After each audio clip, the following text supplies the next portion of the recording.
Hello সবাই, আজকে আমি বের হয়েছি একটু ঘুরতে। চলো তোমাদের সাথে শেয়ার করি আজকে ছোট জার্নি। চললাম জলমগ্ন নদী পেরিয়ে। ভ্রমণের আসল মজা তো শুরু হয় রাস্তাতেই। চারপাশের দৃশ্য দেখলেই মন ফুরফুরে হয়ে যায়। একটু একটু করে এগোচ্ছি আজকে ডেস্টিনেশনের। চারপাশটা সত্যি অসাধারণ লাগছে। এখানে আসলে অনেক কিছু আছে তুলে ধরার মতো, প্রকৃতি, মানুষ আর চারপাশের শান্ত পরিবেশ। পৌঁছে গিয়েছি মেদিনীপুর জেলার এক ঐতিহাসিক জায়গা নারাজুল রাজবাড়ির হাওয়াখানাতে।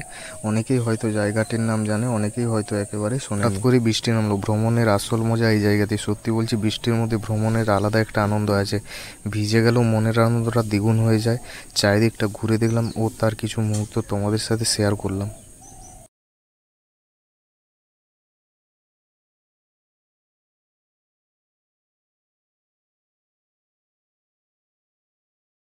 বৃষ্টি থামতেই বেরিয়ে পড়লাম রাজবাড়ির উদ্দেশ্যে। লোকমুখে শোনা এই নিম গাছটির পাতা মিষ্টি।